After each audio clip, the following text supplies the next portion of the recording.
ಅಸುರರ ಸಂಹಾರ ಬಳಿಕ ರಕ್ತ ಸಿದ್ಧವಾಗಿದ್ದ ವೇಲಾಯುಧವನ್ನು ತೊಳೆದಿದ್ದು ಇಲ್ಲೇ. ಈ ಪುಣ್ಯಕ್ಷೇತ್ರ ಪವಿತ್ರ ಕುಮಾರಧಾರಾ ನದಿಯ ಮೇಲಿದೆ. ಇಲ್ಲಿ ಯಾತ್ರಿಕರಿಗೆ ಹುತ್ತದ ಮಣ್ಣನ್ನ ಪ್ರಸಾದವಾಗಿ ನೀಡಲಾಗುತ್ತದೆ. ಈ ದೇವಾಲಯದ ಗರ್ಭಗುಡಿಯ ಒಳಗೆ ವಲ್ಮೀಕ ಎಂಬ ಹುತ್ತವಿದ್ದು ಅದನ್ನು ಇಲ್ಲಿ ಪೂಜಿಸಲಾಗುತ್ತಿದೆ. ಹೌದು, ಇಂಥ ಹಲವಾರು ಕುತೂಹಲ ವಿಷಯಗಳನ್ನು ಪ್ರಸ್ತುತಪಡಿಸ್ತಾ ಇದೆ ಈ ವಿಡಿಯೋ. ನೀವು ಧರ್ಮಸ್ಥಳ, ಹೊರನಾಡು, ಕುಕ್ಕೆ ಸುಬ್ರಹ್ಮಣ್ಯಕ್ಕೆ ಭೇಟಿ ಕೊಟ್ಟಿರಬಹುದು. ಆದರೆ ಅಲ್ಲೇ ಪಕ್ಕದಲ್ಲಿರುವ ಆದಿ ಸುಬ್ರಹ್ಮಣ್ಯಕ್ಕೆ ಭೇಟಿ ಕೊಟ್ಟಿದ್ದೀರಾ? ಹಾಗೂ ಅಲ್ಲಿನ ವಿಶೇಷತೆಗಳ ಬಗ್ಗೆ ನಿಮಗೆ ಗೊತ್ತಿದೆಯಾ? ಇಲ್ಲ ಅಂದರೆ ಈ ವಿಡಿಯೋನ ಕೊನೆಯವರೆಗೂ ದಯವಿಟ್ಟು ನೋಡಿ. ಅದಕ್ಕಿಂತ ಮೊದಲು ನಮ್ಮ ಚಾನಲ್ಗೆ ನೀವು ಹೊಸವರಾಗಿದ್ದರೆ ದಯವಿಟ್ಟು ಈಗಲೇ ಸಬ್ಸ್ಕ್ರೈಬ್ ಮಾಡಿ, ಜೊತೆಗೆ ಬೆಲ್ ಐಕನ್ ಕೂಡ ಪ್ರೆಸ್ ಮಾಡಿ.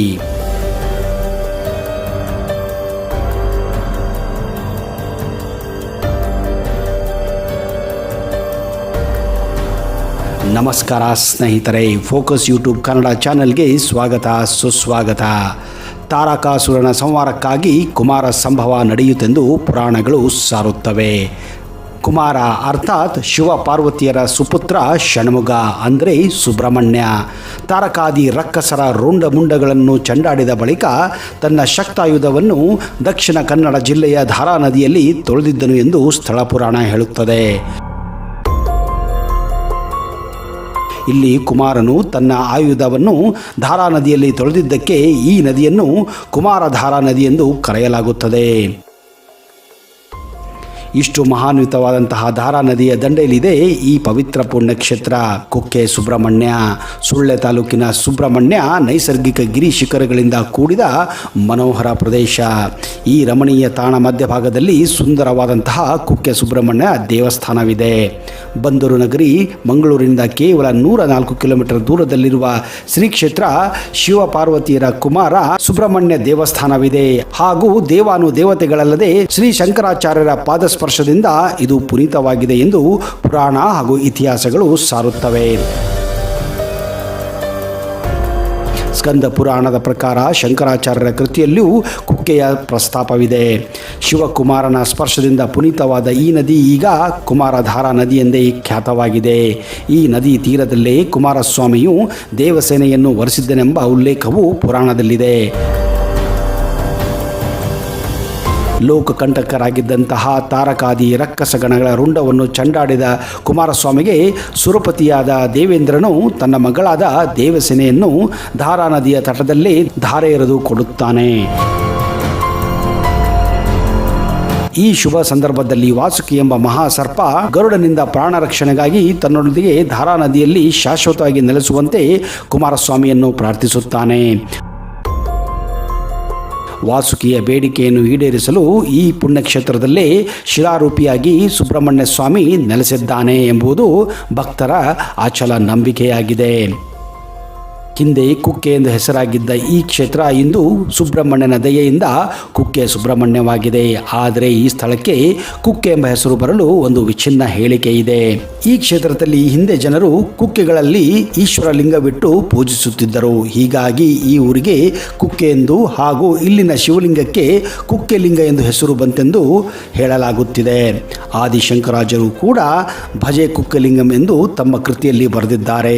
ಅವರು ಈ ಕ್ಷೇತ್ರದಲ್ಲಿ ಕೆಲಕಾಲ ನೆಲೆಸಿದ್ದರು ಎಂದು ಕೂಡ ಐತಿಹ್ಯ ಸಾರುತ್ತದೆ. ಆದರೆ ಮತ್ತೆ ಕೆಲವರ ಪ್ರಕಾರ ಕುಕ್ಕೆ ಎಂಬ ಪದಕ್ಕೆ ಹಳೆಗನ್ನಡದಲ್ಲಿ ಗುಹೆ ಎಂದು ಅರ್ಥ ಇದೆ. ಇದೇ ಕಾರಣ ಇಲ್ಲಿ ಸರ್ಪಗಳು ಗುಹೆಯಲ್ಲೂ ಕೂಡ ವಾಸಿಸುತ್ತವೆ. ಇದೇ ಕಾರಣ ಈ ಪ್ರದೇಶವನ್ನ ಕುಕ್ಕೆ ಎಂದು ಕರೆಯಲಾಗುತ್ತಿತ್ತು. ಗುಹೆ ಒಳಗೆ ಶಿವಲಿಂಗ ಇರುವುದರಿಂದ ಈ ಲಿಂಗಕ್ಕೆ ಕುಕ್ಕೆ ಎಂಬ ಹೆಸರು ಬಂದಿದೆ ಎನ್ನುತ್ತಾರೆ ಇಲ್ಲಿನ ಸ್ಥಳೀಯರು. ಭಕ್ತಕೋಟಿಯು ಧಾರಾ ನದಿಯಲ್ಲಿ ಮಿಂದು ಸುಬ್ರಹ್ಮಣ್ಯನನ್ನು ಕುಕ್ಕೆಲಿಂಗವನ್ನು ಭಕ್ತಿ ಭಾವದಿಂದ ಪೂಜಿಸುತ್ತಾರೆ. ಸುಬ್ರಹ್ಮಣ್ಯೇಶ್ವರ ತನ್ನ ಆಯುಧವನ್ನು ತೊಳೆದ ಕಾರಣದಿಂದ ಪುನೀತರಾದಂತಹ ಈ ಧಾರಾ ನದಿಯಲ್ಲಿ ಸ್ನಾನ ಮಾಡಿದರೆ ಸಮಸ್ತ ಪಾಪಗಳು, ರೋಗ ರುಜಿನಗಳು, ಚರ್ಮ ರೋಗಗಳು ವಾಸಿಯಾಗುತ್ತದೆ ಎಂದು ಜನರ ನಂಬಿಕೆ ಇದೆ. ಪ್ರಕೃತಿ ದೇವಿಯ ಮಡಲಲ್ಲಿರುವ ಈ ತಾಣದಲ್ಲಿ ಅತ್ಯಂತ ಸುಂದರವಾದ ಪುರಾತನ ದೇಗುಲ ಇದೆ. ಸುಸಜ್ಜಿತವಾದ ಭದ್ರ ಪ್ರಾಕಾರ, ರಜತ ಲೇಪಿತ ಗರುಡಗಂಬ, ನಯನ ಮನೋಹರವಾದ ಸುಬ್ರಹ್ಮಣ್ಯ ವಿಗ್ರಹದಿಂದ ಕೂಡಿದ ಈ ದೇವಾಲಯದ ಗರ್ಭಗುಡಿಯಲ್ಲಿ ಇಂದಿಗೂ ಕೂಡ ವಾಸುಕಿ ನೆಲೆಸಿದ್ದಾನೆ ಎಂದು ನಂಬಿಕೆ ಇದೆ. ಮೂಲ ನಾಗಪ್ಪನ ಗುಡಿಯಲ್ಲಿ ಹಲವರು ಈ ನಾಗಪ್ಪನ ದರ್ಶನ ಮಾಡುತ್ತಾರೆ. ಈ ದೇವಾಲಯದ ಎದುರು ಹರಿಯುವ ನದಿಯಲ್ಲಿ ಕಲ್ಲುಗಳನ್ನು ಜೋಡಿಸಿ ತಮ್ಮ ಹರಕೆಗಳನ್ನು ಹೊರುತ್ತಾರೆ. ಸರ್ಪರಾಜರಾದಂತಹ ವಾಸುಕಿಯು ಉಸಿರಾಡುವಾಗ ಹೊರಹೊಮ್ಮುವ ವಿಶ್ವಜ್ವಾಲೆಯನ್ನು ನಿಯಂತ್ರಿಸಲು ಮತ್ತು ಹಾಲಾಹಲದಿಂದ ಜನರನ್ನು ರಕ್ಷಿಸಲೆಂದೇ ಗರುಡ ಇಲ್ಲಿ ಕಂಬದ ರೂಪದಲ್ಲಿ ನಿಂತಿದ್ದಾನೆ ಎಂದು ಇಲ್ಲಿನ ಹಿರಿಯ ಅರ್ಚಕರು ಹೇಳುತ್ತಾರೆ.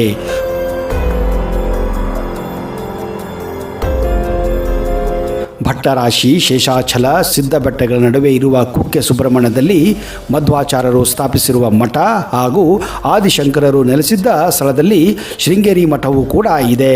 ಸನಿಹದಲ್ಲೇ ಚಂದ್ರಮೌಳೇಶ್ವರನ ಸುಂದರ ದೇವಾಲಯವೂ ಇದೆ. ಈ ಪವಿತ್ರ ಪುಣ್ಯಕ್ಷೇತ್ರಕ್ಕೆ ನಿತ್ಯವೂ ಸಹಸ್ರಾರು ಭಕ್ತರು ಆಗಮಿಸುತ್ತಾರೆ. ಭಕ್ತರ ಅನುಕೂಲಕ್ಕಾಗಿ ಹಲವು ಮೂಲಭೂತ ಸೌಕರ್ಯಗಳು ಆಡಳಿತ ಮಂಡಳಿ ಕಲ್ಪಿಸಿದೆ. ಅಕ್ಷರ ವಸತಿ ಗೃಹ, ಷಣ್ಮುಖ ಪ್ರಸಾದ ಭೋಜನಾಲಯ, ಸುಬ್ರಹ್ಮಣ್ಯ ಗೇಟ್ವರೆಗೆ ರೈಲು ಸೌಲಭ್ಯ, ಸುಬ್ರಹ್ಮಣ್ಯಕ್ಕೆ ನೇರವಾದ ಬಸ್ ಸಂಪರ್ಕ ಕೂಡ ಇದೆ. ಸುಬ್ರಹ್ಮಣ್ಯ ದೇವಾಲಯಕ್ಕೆ ಹೋದಾಗ ಸಮಯ ಅವಕಾಶವಿದ್ದರೆ ಅಲ್ಲಿಯೇ ಸಮೀಪ ಇರುವ ಆದಿ ಸುಬ್ರಹ್ಮಣ್ಯ ದೇವಾಲಯಕ್ಕೂ ಕೂಡ ನೀವು ಭೇಟಿ ಕೊಡಬಹುದು. ಈ ದೇವಾಲಯದ ಗರ್ಭಗುಡಿಯ ಒಳಗೆ ವಲ್ಮೀಕ ಎಂಬ ಹುತ್ತವಿದ್ದು ಅದನ್ನು ಇಲ್ಲಿ ಪೂಜಿಸಲಾಗುತ್ತದೆ.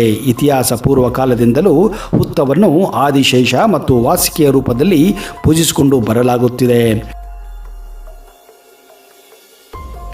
ನಿಜ ಹೇಳಬೇಕೆಂದರೆ ಮೂಲ ದೇವಸ್ಥಾನ ಇದೆ ಎಂದು ಇಲ್ಲಿನ ಆಚಾರ್ಯರು ಕೂಡ ನಂಬುತ್ತಾರೆ. ಈ ದೇವಾಲಯದ ಸುತ್ತಲೂ ಹಚ್ಚ ಹಸಿರಿನಿಂದ ಕಂಗೊಳಿಸುವ ಕಾಡುಗಳನ್ನು, ಬೆಟ್ಟದ ತೊರೆಗಳನ್ನು ನೀವು ಕಾಣಬಹುದು. ಜನಪರ ಕಥೆಯೊಂದರ ಪ್ರಕಾರ ಸೃಷ್ಟಿಕರ್ತನಾದ ಬ್ರಹ್ಮನು ಸುಬ್ರಹ್ಮಣ್ಯ ಸ್ವಾಮಿಯ ಬಳಿ ಈ ಸ್ಥಳದಲ್ಲಿ ಮನೆ ಕಟ್ಟಲು ಅನುಮತಿ ಕೋರಿದ್ದನಂತೆ. ಈ ಸ್ಥಳ ಬ್ರಹ್ಮನ ನೆಲೆಯಾಗಿತ್ತು. ಆದರೆ ಯಮನ ಶಾಪದಿಂದ ಬ್ರಹ್ಮನ ಈ ನೆಲೆ ತನ್ನ ಪ್ರಾಮುಖ್ಯತೆ ಕಳೆದುಕೊಂಡಿತು ಎಂದು ಐತಿಹ್ಯ ಸಾರುತ್ತದೆ. ಈ ಆದಿ ಸುಬ್ರಹ್ಮಣ್ಯ ದೇವಸ್ಥಾನದಲ್ಲಿ ಭಕ್ತರಿಗೆ ಹುತ್ತದ ಮೃತ್ತಿಕ ಅಂದರೆ ಮಣ್ಣನ್ನು ಪ್ರಸಾದವಾಗಿ ನೀಡಲಾಗುತ್ತದೆ. ಇದು ಚರ್ಮ ರೋಗಗಳನ್ನು ನಿವಾರಿಸುವ ಗುಣವನ್ನು ಹೊಂದಿದೆ ಎಂದು ನಂಬಲಾಗಿದೆ.